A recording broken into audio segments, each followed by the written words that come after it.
subjects reported these profoundly altered states without actually being in real jeopardy.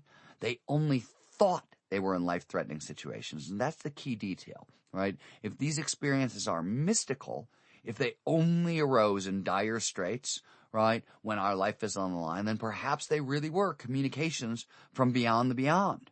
But if it's perception and psychology that are the triggers, meaning I wasn't actually in a life-threatening situation, I just thought I was in a life situation, then the puzzle is more physiological than paranormal.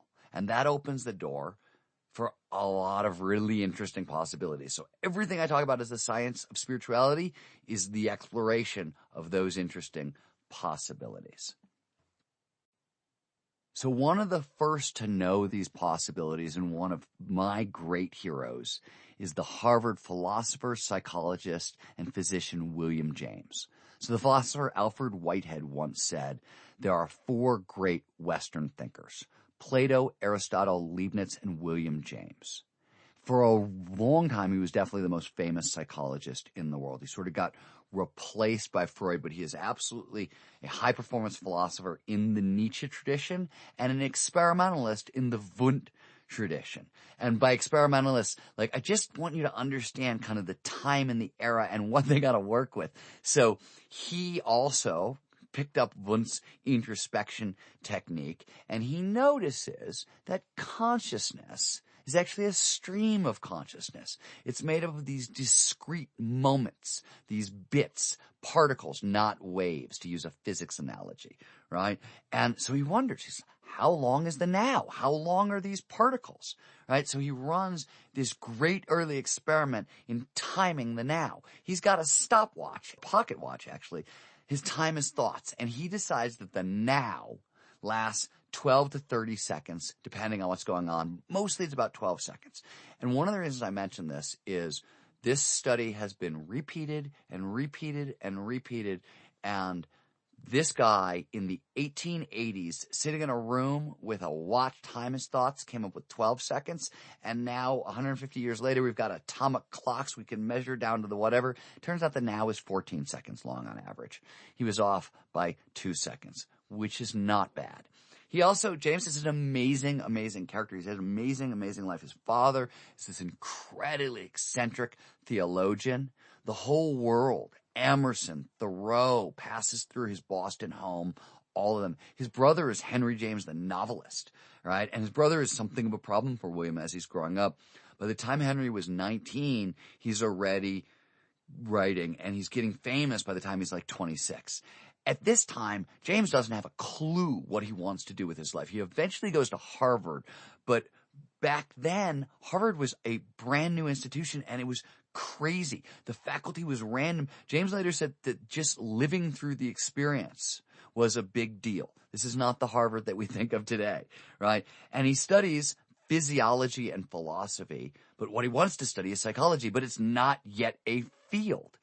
And James actually is the man who convinces the dean of Harvard at that time that he should be able to teach a class in what becomes psychology. So he's often talked about as the godfather of American psychology. And he wrote, published in 1890, we're going to talk more about this in a second, the very first psychology textbook. But more importantly, what I want to start with James is he comes out of Harvard and he has a serious bout of depression. And it's bad. Panic attacks, hallucinations, can barely get out of bed. And his father, later in his life, suffered the same problem. And James, usually influenced by Darwin, right, is worried that biology is destiny, that he actually has no control of his life, and that the depression, they're never going anywhere. They're just going to get worse and worse and worse. And he concludes that free will itself is an illusion. And he stays in bed for years. And then in 1870, he reads an essay by Charles Renoir, and something in the essay works. Everything starts to calm down, and he has this insight. He decides, because he's been put into this panic by the fact that he doesn't have free will, he decides he's going to believe in free will. He's going to test out his belief in free will by believing in free will, or as he said, my first act of free will shall be to believe in free will. And the crazy thing is it works. James feels better, a lot better. He gets out of bed. He gets back to Harvard. He gets his life back. He becomes one of the world's greatest thinkers. And it leads him to what I think of as his first sort of great conclusion. The great thing then in all education is to make our nervous system our ally instead of our enemy. And this idea is, I think, the foundation of kind of the modern science of high performance, right? And he is very scientific about it, but James is incredibly open-minded. And as we'll see in a minute, he's very open-minded to a lot of spiritual ideas. And he is trying to hold, just like Nietzsche tried to hold, both the kind of the spiritual side and the scientific side at once. And this is a really famous quote by James when he was talking about sort of this idea. The point, which as evolutionists we are bound to hold fast to, is that all the new forms of being that make their appearance are really nothing more than the results of the redistribution of unchanging materials. The selfsame atoms, which, chaotically dispersed, made the nebula, now jammed and temporarily caught in peculiar positions, form our brains. And the evolution of the brain, if understood, would be simply the account of how the atoms came to be so caught and jammed. In this story, no new natures, no factors not present at the beginning are introduced at any later stage. But with the dawn of consciousness, an entirely new nature seems to slip in, something whereof the potency was not given in the mere outward atoms of the original chaos. Right? He's saying there's a mystery here. Something else is going on. And before we get to kind of his exploration of the mystery, just like we did with Nietzsche, I want to walk you through a little of James, because James is interesting. Nietzsche says, hey, high performance, it is not for everyone. 10% of you people might be able to pull it off, but everybody else, you're screwed. James comes along, and he's the great democratizer. He says, no. Nietzsche is right about high performance, self-actualization, and all that, but he is really wrong. Everybody is capable of high performance, of self-actualization, of self-overcoming. And he argued that all of us are capable of so much more than we know, writing, the human individual thus lives usually far within his limits. He possesses powers of various sorts, which he habitually fails to use. He energizes below his maximum, and he behaves below his optimum. In elementary faculty, in coordination, in power of inhibition and control, in every conceivable way, his life is contracted, like the field of vision of a hysteric subject, but with less excuse, for the poor hysteric is diseased, while the rest of us, it is only an inveterate habit, the habit of inferiority to our full self. That is bad. The habit of inferiority gets us to what James believes and where he agrees with Nietzsche. The unconscious is the heart of the problem, right? The habit of inferiority has to be about the unconscious. And he thinks there are two big levers that we have to rise above: habits and attention. These are the two biggest levers for high performance, right? He starts his very first psychology textbook, the very first one ever written. He's got a couple of introductory, this is the basics of neuroscience chapters, and then he gets into the psychology. And the first chapter is about habit. Why habit? James thought we were habit machines. He called habit the basic structure of mental life. Famous example that he used to give is that we don't live in reality. Reality just has too much stuff in it to pay attention to. It's a miracle we can cross a room, James says, because there's so much stuff we could pay attention to. But we develop habits of attention that allow us to screen shit out, to filter things out, right? Better attentional habits can protect us against the power of the unconscious, the habit of inferiority against culture. James loved to paraphrase Aristotle about what's possible if you take this line of thinking out far enough. And he used to say, if you sow an action, you reap a habit. If you sow a habit, you reap a character. If you sow a character, you reap a destiny, right? Habits are a superpower, and bad habits, like depression, is an outgrowth of poor habits. It's a debilitating habit of thought, right? So high performance, in James's view, is the result of good habits overcoming bad habits. And one of his really famous quotes about this was about a second wind and overcoming kind of our first wind and getting to our second wind. And he writes, everybody knows what it is to start a piece of work, either intellectual or muscular, feeling stale. And everybody knows what it is to warm up to his job. The process of warming up gets particularly striking in the phenomenon known as the second wind. On usual occasions, we make a practice of stopping an occupation as soon as we meet the first effective layer of fatigue. We have then walked, played, or worked enough, so we desist. That amount of fatigue is an efficacious obstruction on the side of which our usual life is cast. But if an unusual necessity forces us to press onward, a surprising thing occurs.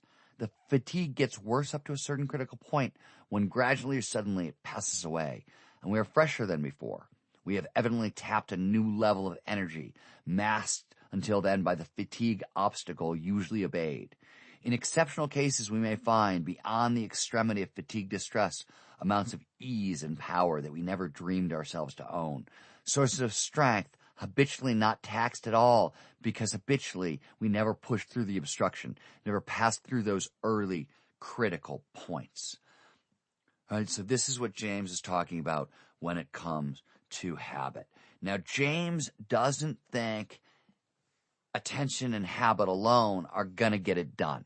James is also really intrigued about the spiritual side of things, and he's really interested in flow. James, and this is, by the way, true of Nietzsche, it's true of most of the great thinkers in the 1800s, he's a serious athlete. He does a ton of mountaineering, a ton of hiking. He's an avid tennis player. And while he's teaching at Harvard, he's also one of science's wilder men, right? He's this extreme sensation seeker who's often running experiments on himself. And a lot of those experiments involve psychedelics, which in the late 1800s was primarily nitrous oxide, laughing gas, but he toys with mescaline, which is discovered a little later in his life. And we'll talk about that as we move further along in the book. But at the same time that he's doing all these experiments on himself and doing this introspective work and kind of laying the foundation for psychology, he is also doing a giant survey of the world's spiritual literature, right? He wants to come up with an accurate catalog of all the possible types of mystical experiences and their psychological ramifications. And he's looking at Eastern traditions, Hindu traditions, at Tibetan traditions. He's also looking at Quaker traditions. He's spending a lot of time in seances, which are very, very popular in the late 1800s. So he's all over the board, right? And one of the things he notices is it doesn't really matter what drug he seems to try or what spiritual tradition he studies, all these so-called mystical experiences have similar commonalities. Same variations on the theme that Albert Heim reported. The vanishing of the sense of self, time dilation, a feeling of oneness with everything, a radical clarity of thought. Now, he notices a couple really key details. The first is that on the other side of these mystical experiences, people are radically different. The experiences are psychologically profound. On the other side of these experiences, people are happier, they're more content, they're significantly more fulfilled, and the results are undeniable, right? So it doesn't matter how fantastic the nature of the events are, what the story that surrounds the events are, right? It doesn't matter if it's a Christian mystic who's believing something about Jesus being raised from the dead, or the Buddha believing it doesn't matter.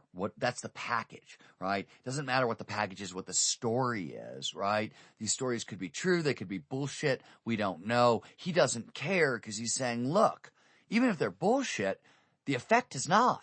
The effect is profoundly psychologically real, right? He writes, these are states of insight into the depth of truth unplumbed by the discursive intellect. They are illuminations, revelations, full of significance and importance. And as a rule, they carry with them a curious sense of authority for after time, meaning they're powerful. We have the experience and we believe it's real. And he also writes, on the other end, we discover a new zest, which adds itself like a gift to life, an assurance of safety and a temper of peace, and in relation to others, a preponderance of loving affections, right? So what is he saying? He's saying spiritual experiences calm you down, they make you feel safer and more loving. And he discovers 4 fruits of religious spiritual experience that occur no matter what the experience is, no matter whether or not you think the belief that underpinned the experience is true or not. All these experiences produce elation and freedom. Selfhood makes away. There is a shift towards love, and there is an awareness of a larger power, of a force greater than oneself, right? He also notices, right, when it comes to flow and high-risk experience, he extends this idea too. Albert Hyman said, hey, wait a minute, high-risk experience produces a spiritual experience and also heightens our mental faculties. And James notices that there's a physical impact as well, right? You don't just get mental high performance out of these states, you also get physical high performance out of these states, right? And all of this, right, leads him to what is one of his most famous conclusions about consciousness. You've probably heard this before. And he says most people live in a very restricted circle of their potential being. They make use of a very small portion of their possible consciousnesses and the soul's resources in general, much like a man who, out of his whole organism, should get into the habit of using and moving only his little finger, right? But James also realizes, right, like we're not doomed to stay this way. And one of the secrets to James's high performance is having these experiences, these spiritual experiences, in writing. Our normal waking consciousness, rational consciousness as we call it, is but one special type of consciousness. All is about us, parted from it by the flimsiest of screens. There lie potential forms of consciousness entirely different. We may go through life without suspecting their existence, but apply the requisite stimulus, and at a touch, they are there in all of their completeness. So what is that requisite stimulus for him? Definitely pointed out that psychedelic drugs will provoke these experiences as a host of spiritual experiences, but he also shares Hyman's opinion, writing in his really famous book on all this work, The Varieties of Religious Experience. Great emergencies and crises show us how much greater our vital resources are than we supposed. And finally, James is a huge proponent, like Nietzsche, in cosmic consciousness, in some kind of cosmic unity, in an awake universe. In fact, he wrote, the great central fact in human life is the coming into a conscious, vital realization of our oneness with this infinite life and the opening of ourselves to this divine inflow. Note the use of the word flow. To recognize our own divinity and our own intimate relation to the universe is to attach the belts of our machinery to the powerhouse of the universe. One need remain in hell no longer than one chooses to. We can rise to any heaven we ourselves choose, and when we choose so to rise, all the higher powers of the universe combine to help us heavenward. Now that is a fairly spiritual statement from the guy who is credited with kind of founding modern psychology. So at this point in time, right, late 1800s, early 1900s, science and spirituality, science and high performance, they're all really tied together. And then comes Freud, and everything sort of goes to hell, and he changes everything. Freud kicks off what I talk about as the 100-year detour. But he starts out really similar to James, right? They're both obsessed with consciousness, right? They've got similar interests. One of James's big discoveries, some say it's his biggest, was that our hopes and our desires and our needs are the cornerstones of our belief system, and that those beliefs actually shape reality, right? They shape the world as we experience it. Freud agreed, right? But he felt that our hopes, our beliefs, and our desires, they got a mind of their own, our unconscious mind that influences everything, right? This is basically Darwin 40 years later. What Freud is saying, what we've learned from Darwin, is that there are these primal animal instincts. And what Freud is saying is those instincts are still running through the unconscious, right? This is why you never get to sort of get beyond the weight of mommy and culture. One of the other things that Freud points out is it's the pleasure principle, and it's worth talking about this for a second because it's wrong, but it's interesting how it's wrong. So Freud's idea is, hey, human beings are driven by, we want to run from pain and we want to run towards pleasure. That's what we all do all the time. That's the basic instinct, the pleasure principle. Well, it turns out, actually, and we're going to hear more about this later on, that the experience that people enjoy the most in life is flow. And interestingly, flow shows up for reasons that we're going to get to later when we are using our skills to the utmost, when we are pushing ourselves. And oftentimes, as in athletics for sure, it shows up when you're in horrific physical pain. You may not notice the pain, but it's there. So skiers, right, that you may be in flow on the run down and then on the chairlift up, you're in horrific pain. So Freud was wrong. It is not we run from pain and towards pleasure because the experience that people will seek out the most can often be a very painful experience. So Freud is wrong, and Nietzsche, by the way, with we have to go through our suffering to break through to the other side, Nietzsche's probably a little more right here, but Freud sort of takes it sideways. Right, so Freud thinks we're governed by these instincts, and he thinks that most of our psychological issues are repressed childhood trauma. And this is where Freud is totally wrong, right? He is obsessed with repressed sexual desires, with repressed childhood trauma, and we just don't repress things in the way that Freud thought. That's what the neuroscience and the psychology shows, right? But we do form remarkably bad habits around these things. So James was right. Freud really never felt you could get past the weight of mommy and culture. He did say, with enough psychoanalysis, you can sort of get free of it. And what he thought on the other side was some kind of higher love experience. But he really doesn't think you can get away from your own crazy, right? That mommy and culture, they just weigh too much, and culture is stored in the unconscious, and the wound is too deep, right? And when I talked about the 100-year detour earlier, what happened there is Freud basically, while James was really open to spirituality, Freud was not, right? He thought religion and spirituality were fairy tales. He thought they were neuroses. They had no place in science.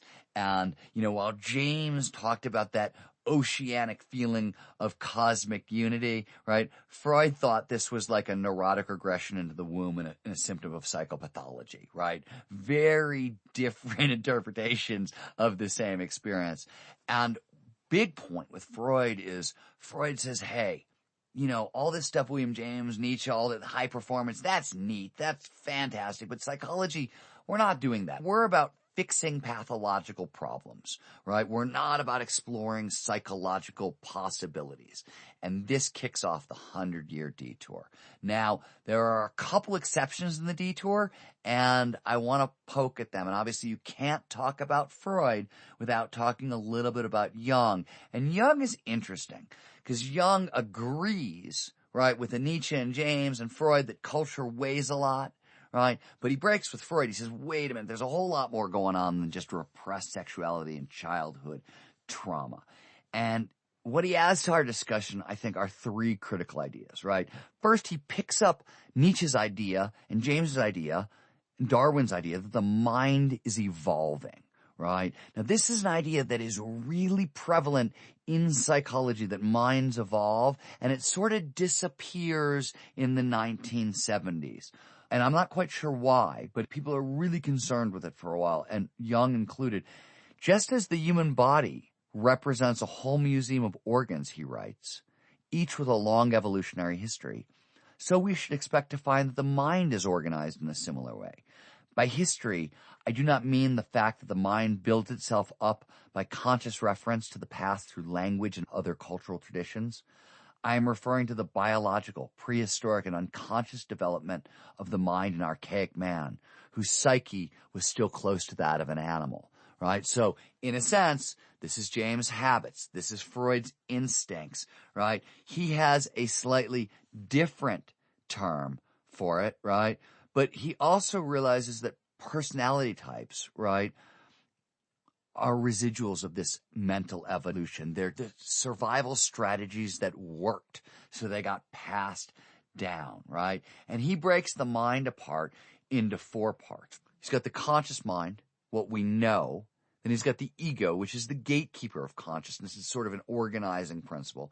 Then he's got the personal unconscious, our memories, our unconscious fixations. And then he's got a term that I'm sure you've heard and often gets misused, the collective unconscious. When Jung uses this, he does not mean this in a woo-woo metaphysical way, right? The collective unconscious are where the archetypes live, and these are cultural survival strategies. So it can be fear of snakes, right? Inherited distributions. These are fears. These are thought patterns. These are behavior patterns, right? Archetypes are essentially descriptions of how culture weighs on us, which is why Jung writes there are as many archetypes as there are typical situations in life. Endless repetition has engraved these experiences into our psychic constitution, right? And what he means by that is that we got a slot in our brain for mother, for birth, for death, for rebirth, for power, for hero, for child. These are his archetypes. These are cultural ideas that have been passed down and down and down and down. Now, Jung's goal, same as Nietzsche's goal, same as James's goal, it's self-actualization, right? Jung's term is individualization, right? It's developing all of who you are. And this includes your archetypes, right? So your archetypes are different aspects of your personality that Jung says you have to cultivate, blend together, and then confront their shadow side, right? But the archetypes are essentially how we carry the weight of the past into the present through neuronal structures. This becomes Claude Lévi-Strauss's structuralism, which is, wow, there are these fundamental structures in the brain that affect the way we perceive reality. Or Chomsky comes along and says, oh, we've got this innate universal grammar. And this is Derrida's views on language that we talked about. And in a weird way, if you sort of blend everything together, right, and you strip out the fancy language, and Jung was got to be one of the most confusing, difficult writers in the history of the universe. But what we really get underneath it is a methodology that says, look, high performance, human flourishing, you got to deal with your past, you got to confront your darkness, you got to alter your habits, you got to have frequent ecstatic state experiences, and you have to be creative and innovative in how you live and how you approach your life, right? This is essentially high performance Nietzsche through Jung. And this wraps up part 1, the actualization of self-actualization. What are the big takeaways here? What does it mean to you? Well, if you've got any interest in high performance or any interest in a spiritual path, what you're going to see is the kernels of everything we believe today, right? We have founding ideas like passion and purpose are critical to high performance. You got to start with one. Otherwise, there's not enough energy in the system to move it forward. We see that things like habit and attention are the tools with which we can fight back against the sort of the weight of culture and the baggage that we carry from our family history and those sorts of things.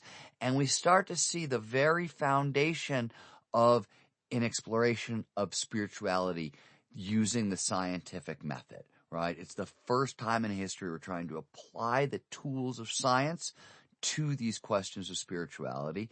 And it's the first time that we're doing it without a God, right?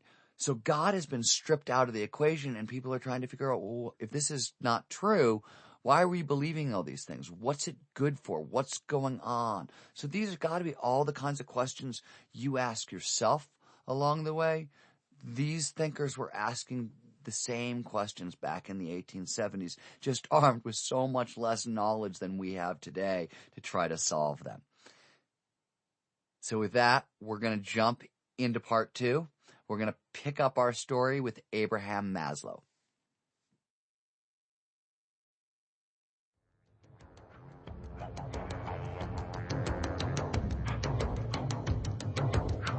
Sounds True presents Mapping Cloud 9, Session 2, where spirituality and high performance split, with Stephen Kotler.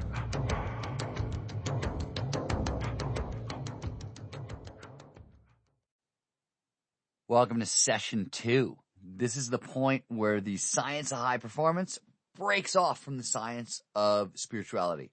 And that break occurs because of a psychologist named Abraham Maslow, right? Maslow, you've probably heard his name. He's one of the great psychological thinkers of the past century. And he starts his career in the 1940s. He's at Brooklyn College, and he's being mentored by an anthropologist named Ruth Benedict and a Gestalt psychologist named Max Wertheimer. So back then, all of psychology is obsessed with Freud's legacy, right? We are fixing pathological problems. We have no interest in celebrating psychological possibilities. But Maslow was so amazed by Benedict and Wertheimer. He thought they were such wonderful human beings, quote unquote, that he began studying their behavior. He wanted to know, what are they doing right? And how are they doing it? And he's an anti-Freud, right? And he once said that Freud supplied us with the sick half of psychology, and now we must fill it out with the healthy half. And over time, he moves on from Benedict and Wertheimer, and he's studying other exemplars of human performance. His key interest is success, right? He wants to know, what do all successful people have in common? And he's studying Albert Einstein and Eleanor Roosevelt and Frederick Douglass. And he's looking for common traits and common circumstances, right? Why can these people obtain such incredible heights while so many of the rest of us just continue to flounder around, right?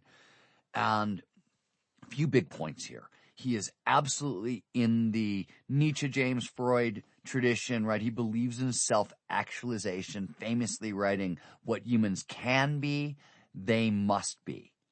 But he also figures out that you don't get to start the process of self-actualizing until our basic needs are met. This is where his famous pyramids of needs come in, right? We've all seen this pyramid of need, and at the bottom is really basic food, clothing, shelter, basic survival needs. And we've got psychological needs like belonging, self-esteem, and social needs, success, right? And all of these sort of have to be taken care of before we get to self-actualization. Now, later on, we'll talk about neurobiologically why Maslow was absolutely correct, and it has a lot to do with the neurobiology of fear and what that does to our system. But Maslow is the first to sort of figure this out, and in a weird way, he sort of extended some of James's ideas, right? But also said, not only do we have to use habit and attention to overcome ourselves, we also can't forget the fact that we're basic human beings. We've got human needs and we need to solve them. He also feels that self-actualizers, people who have actually pulled this off, they managed to solve the young Freud culture and mommy way too much problem simply because self-actualizers don't give a damn. They literally operate outside the good opinion of others. He also thinks negative emotions. So William James he's one of our earliest believers in the power of positive thinking. James is a real proponent of positive thinking, right? And sort of replacing the negative thought with the positive thought. Maslow is more in line with Jung, where he's saying negative emotions, rather than being a sign of illness, he thinks they are forces for change, and that the more we feel our negative emotions, the more potential energy for change we have. Now, the interesting thing that he notices is that self-actualizers have more peak experiences, more mystical experiences, to use the James term, right, than other people. In fact, he notices that all the people in his study group actually have found ways to seek out ways to alter their consciousness to bring this on. And some of them are really pedantic. Albert Einstein famously used to row a rowboat into the middle of Lake Geneva and stare at the clouds, or sail into the middle of Lake Geneva. And funny story, Einstein was a terrible sailor.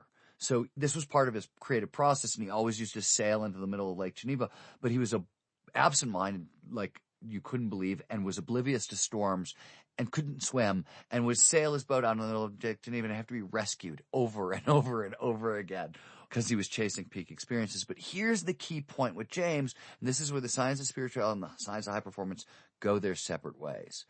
So he's essentially looking at peak experiences, our fancy word for flow states, right? James thought flow was a mystical experience, but Maslow's got this enormous study group. Einstein, Eleanor Roosevelt, etc., etc. They're all atheists. Everybody in his study group is an atheist. So suddenly Maslow's like, wait a minute. These can't be religious experiences or spiritual experiences or mystical experiences because nobody here believes in God. They're not out of those traditions. So mystical experiences are gone as a terminology, and suddenly Maslow introduces peak experiences. And with his high achievers, his self-actualizers, right? In getting to these peak experiences, he notices his self-actualizers. They're really intrinsically motivated, right? They're deeply committed to testing their limits and stretching their potential, and they're frequently using intensely focused activity for exactly this purpose. And this intensely focused activity seems to be, right, what's shifting our consciousness, right? And as I said, mystical experiences are out, peak experiences are in, but you have to be really clear, the sensations are very much the same. So during a peak experience, Maslow explained, the individual experiences an expansion of self, a sense of unity, and a meaningfulness in life. The experience lingers in one consciousness and gives us a sense of purpose, integration, self-determination, and empathy. These states, he concludes, were the hidden commonality among all high achievers. They're the source code of intrinsic motivation. Here's another great quote. The peak experience, Maslow writes, is felt as a self-validating, self-justifying moment. It is felt to be a highly valuable, even uniquely valuable experience. So great an experience sometime that even to attempt to justify it takes away from its dignity and worth. As a matter of fact, so many people find this so great and high an experience that it justifies not only itself, but even living itself. Peak experiences can make life worthwhile by their occasional occurrence. They give meaning to life itself. They prove it to be worthwhile. To say this in a negative way, I would guess that peak experiences help prevent suicide. So this is Maslow essentially going through all of making James's observations about these peak experiences and Heim's observations about these peak experiences over and over again in slightly different experiences, right? And he points out that peak experiences, they've got a number of fundamental commonalities. One of them is cosmic unity, right? We become one with everything in these experiences. Now, Maslow says this doesn't happen all the time. It only happens sometimes. What happens all the time is perspective shifts. You get access to higher quality information. You see old things in new ways.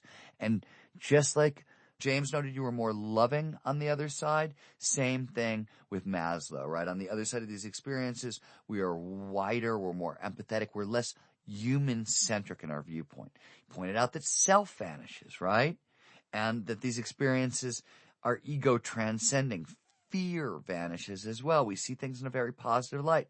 Time vanishes, right? He wrote, the person in a peak experience may feel a day passing as if it were minutes, or also a minute as intensely lived that it might feel like a day or a year or an eternity even. There is a very sensation that this sensation, the experience of the peak experience, this experience is the point. This is the meaning of life. And most importantly, the peak experience crushes nihilism, crushes the problem of nihilism, right? The problem after God is dead is how do we find meaning in life? What Maslow points out is the peak experience is the meaning in life. This was James's idea too, right? That high performance, it's got these basics. You got attention, you got habit, but you also need these peak experiences. Same thing for Maslow, right? He says you got to deal with your basic needs, all of your basic needs, and you got to have the mystical experience. So you have to have high performance and spirituality both together if you really want to go A to B here. The other thing that it's important in Maslow, it comes up again and again, right? Nietzsche's a big proponent of suffering, right? You got to go through your suffering. Maslow says that the problem with the path laid out by the peak experience is there's a terror at the front end of the path when you realize how much of your life, your normal day-to-day world, you may have to blow up. You may have to completely destroy to get to go on this spiritual path, which is sort of, by the way, Nietzsche said, hey, high performance is only for 10% of people, right? Self-actualization, don't try this at home. Maslow comes back to this point. He doesn't say, no, he's not a snob. He doesn't do the Nietzsche thing and say only a small portion of people can do this. But he basically says, look, once you see what this is going to cost you, right? To quote T.S. Eliot, costing nothing less than everything. Once you see what this is going to cost you, you are probably not going to be into it, right? Now, following Maslow is a name I've mentioned a couple times, Mihai Csikszentmihalyi. Now, Maslow wanted to know, what do all successful people have in common, right? What's linking them together? Csikszentmihalyi, who is the former chairman of the University of Chicago Psychology Department, then he went on to Drucker University in California, and he has just retired. But in the 1970s, he's at the University of Chicago, and he wants the common answer to Maslow's question. Maslow was like, what do all successful people have in common? Csikszentmihalyi wants to know about everybody. When everybody, normal people, are at their best, when we're performing at our best, when we're feeling our best, what's going on, right? So Csikszentmihalyi solves this problem, and he solves it by discovering flow. He's often talked about as the godfather of flow psychology, but his story essentially spans the whole of the 20th century. He's born in Flume, Italy, in what now is Reykjavik, Croatia, on September 29th, 1934. He's the son of a Hungarian diplomat. And his childhood is totally war-torn, right? He's running from the Nazis on one side and the Russians on the other. One of his brothers is killed. Another is exiled to Siberia. He ends up, when he's 7 years old, sent to an Italian prison camp. And in prison, he learns to play chess. And he becomes obsessed with the game. And he notices that when he plays chess, everything else but the board just disappears, right? Nothing else seems to penetrate his consciousness. So there's no armed prison guards, no prison he can't leave. He doesn't have a dead brother or missing siblings, right? Chess allows him to forget the tumult, to make a best of a bad situation. And this, he notices, is something of a rare talent. In prison, Csikszentmihalyi told audiences when he spoke at TED, I realized how few of the grown-ups around me were able to withstand the tragedies the war visited upon them. How few of them had anything resembling a normal, contented, satisfied life once their job, their home, and their security was destroyed. So I became interested in understanding what contributed to a life worth living, right? So he gets out of prison camp, the war ends, he reads philosophy, he studies religion, he gets involved in the arts, all the things that are supposed to give meaning to life. Nothing quite satisfies, but he does remember what used to happen while he was playing chess. And then one Sunday afternoon, he's in Zurich, and he attends a free lecture by Carl Jung, right?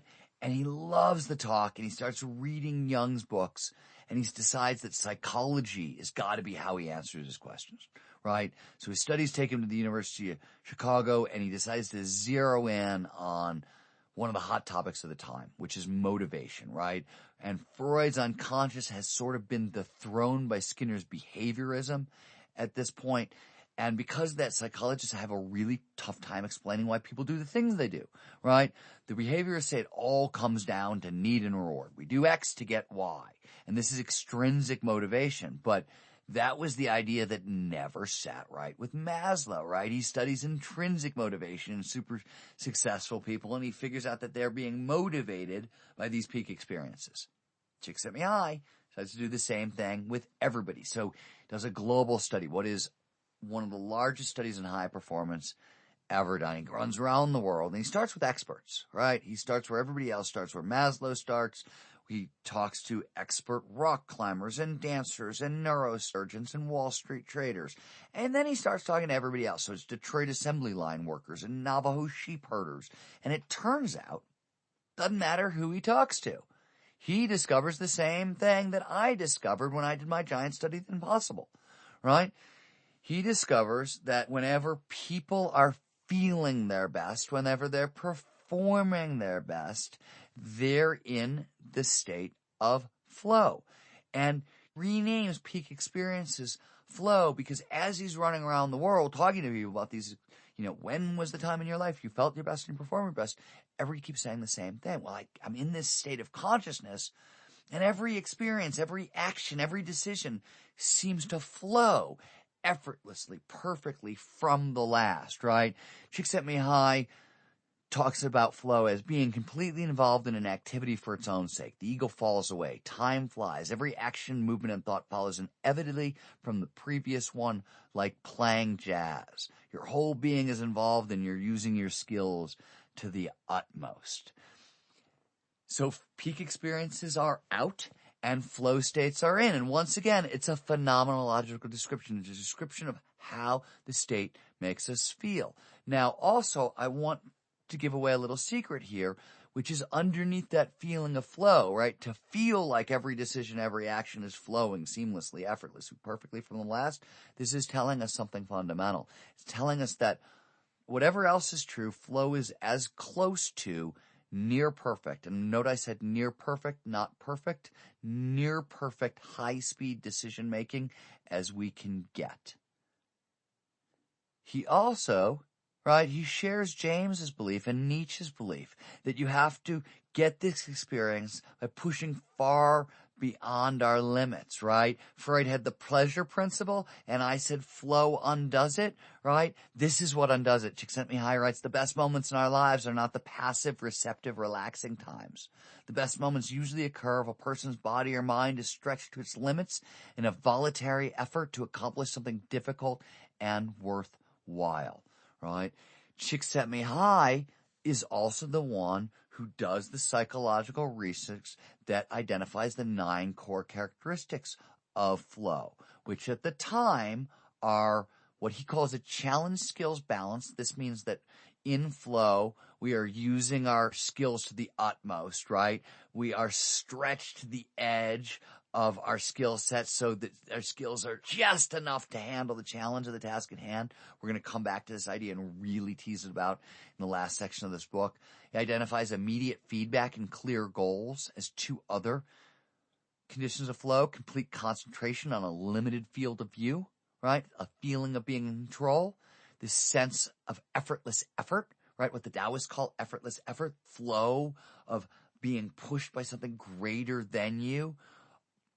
Altered perception of time, loss of self, and the merger of action and awareness. And he also said that these states are autotelic. Autotelic is a fancy word for an end in itself. What he's basically saying is these states are the most addictive on earth. But psychologists don't like the word addictive, so they use autotelic, which means an end in itself. What it really means is that once an activity produces flow, we will go really far out of our way to get more of it. Now, he also discovers 3 more things that are really important to the discussion of flow. First thing is that flow is universal. It's ubiquitous. It shows up in anyone, anywhere, provided certain initial conditions are met, right? He also discovers that flow is a spectrum. And this is really tricky, and it's really important to understand.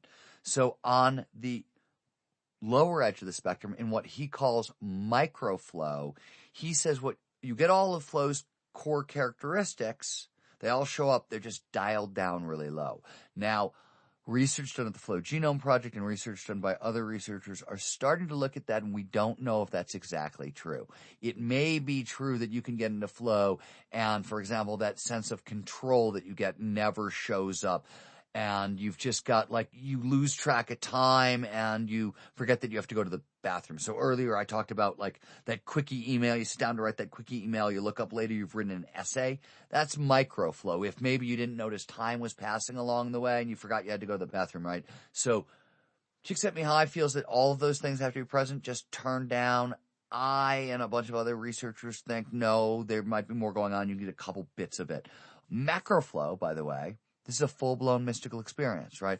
Macroflow is when all of these conditions show up all at once and everything is turned up to 11, right? So at that point, it's a totally mystical experience and really, really powerful.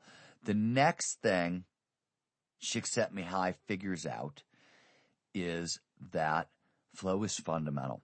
It is fundamental to happiness, well-being, and life satisfaction.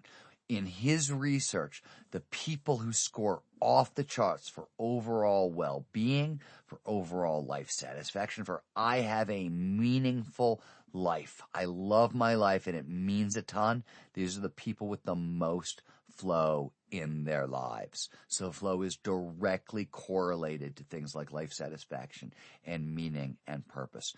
So Csikszentmihalyi does this sort of foundational work, and the next question that people ask, right, after he does his work, and we've gone from peak experiences into flow states, and we've defined flow as an optimal state of consciousness where we feel our best, we perform our best.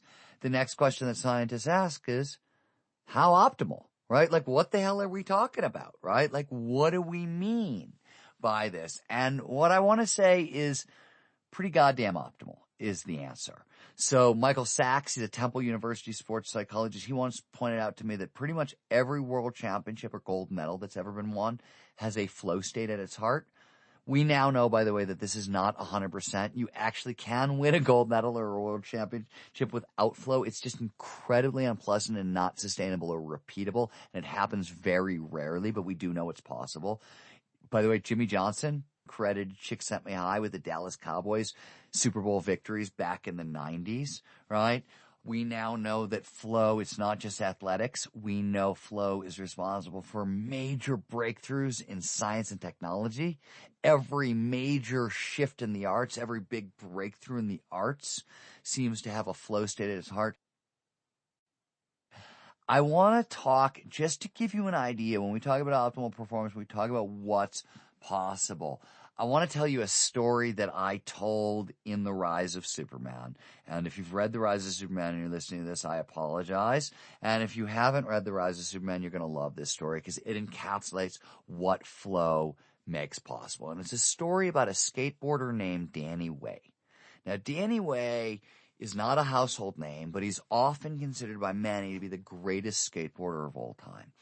And he is the creator of what is known as the Mega Ramp. He introduces this in a 2003 skate video, the DC video, and nobody knows what the hell to make of it. It is utterly, it looks more like a surrealistic painting than anything you would ever skate down. So Jake Brown, who once actually nearly died in a Mega Ramp miscalculation, told the New York Times the first time he saw it, it was like 3 times the size of anything I'd ever seen in skateboarding. It was crazy. It still is crazy. Danny Way in 2004, he convinces the X Games to make the Mega Ramp, which is, by the way, a 70-foot roll-in to what is like a 50-foot gap jump that lands into a quarter pipe that tends to throw people 50 to 70 feet above the quarter pipe. It's a monster, right? Any error along the way could kill you. It's that big, right? 2004, he convinces the X Games to make the Mega Ramp the center of the skateboarding competition, right? He also claims it's the only way he's going to compete in the event, and no surprise, right? He wins. Same year, he's flying over the Great Wall of China, looks down, and decides that, hell, I want to jump the Great Wall of China. I want to use this mega ramp to jump the Great Wall of China. It's never been done before.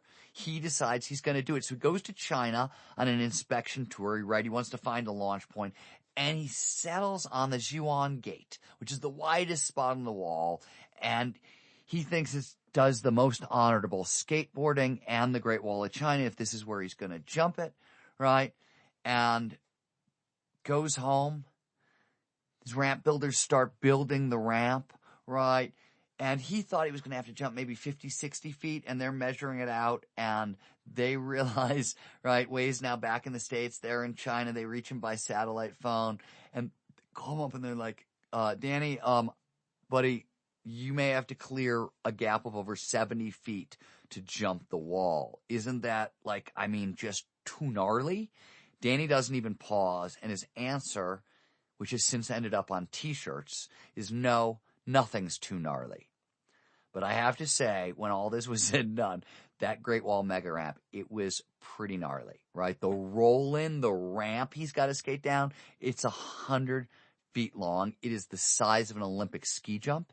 It leads to the 70-foot gap jump over the wall into a 32-foot quarter pipe, which is the largest anybody's ever constructed. So that pipe is going to throw him 35 feet in the air. So he's going to be over 70 feet above the deck. So, right, any fall is fatal. Any error could have fatal consequences. But this is the problem in skateboarding.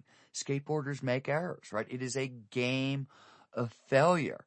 And Wei once said, and this is interesting, speaks to flow, skateboarding is a game of failure. That's what makes the sport so different. Skaters are willing to take a great deal of physical punishment. We'll try something endlessly, weeks on end, painful failure after painful failure after painful failure. But for me, when it finally snaps together, when I'm really pushing the edge and skating beyond my abilities, there's a zone I get into. Everything goes silent. Time slows down. My peripheral vision fades away. It's the most peaceful state of mind I've known. I'll take all the failures. As long as I know that feeling is coming, that's enough to keep me going. Wei's trademark is that he keeps going, and he keeps going. And in fact, he shows up in China the day before the event, and he's going to take a practice run on the mega ramp. And it turns out it's going to be his only one. So he climbs to the top of the mega ramp, and the thing to know is Danny Wei is actually afraid of heights. He's terrified of heights. This platform is 100 feet off the deck, and it's wobbling. It's shaking back and forth. He's bouncing up and down, and the whole thing starts to shake and reverberate. And this is a really bad sign. A couple years earlier, a BMX rider tried to jump the wall, but a bad ramp construction sent him over the landing pad and into the side of a mountain, and he died from massive internal organ failure a couple hours later. So it's a big deal, right? Last person who tried to jump this wall died for this effort from a bad ramp, and his ramp isn't working so well. He decides to take a practice run anyways, and it's his only one.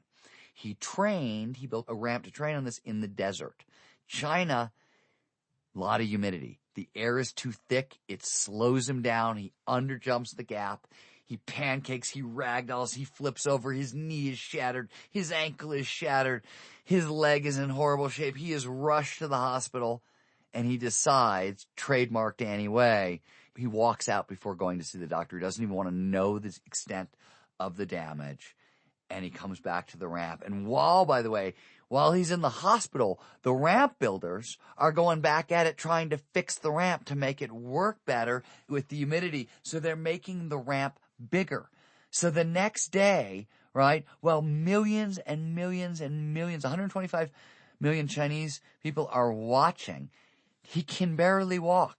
He climbs 10 flights of stairs. That second time, he's literally lifting his legs step to step to step. He's moving slowly. He's breathing hard. His head is hanging down. He gets up to the top, and it looks like he's paging like a cage animal in the video of this, right? He sort of raises one arm to quiet the crowd, puts his board down, shifts his weight forward. Mind you, shattered ankle, shattered knee. And he's about to try to jump the Great Wall of China on a skateboard. And he pulls it off. 5 seconds after his ramp makes contact, he jumps the Great Wall of China. And because it's Danny Wei, and because he's not in it for the money or the fame, even though he's got a broken ankle and a shattered knee, he jumps it 5 more times. In fact, he throws a 360 along the way just to make sure that one's not a fluke. He does it again. So Travis Pastrana, who's one of the great freestyle motocross action sport legends of all time, said about that, he said, look, on that ramp with totally healthy limbs, Danny's risking his life. But he destroyed his steering foot and his knee. Once he sets himself on that board, if either the ankle or the knee gives by a fraction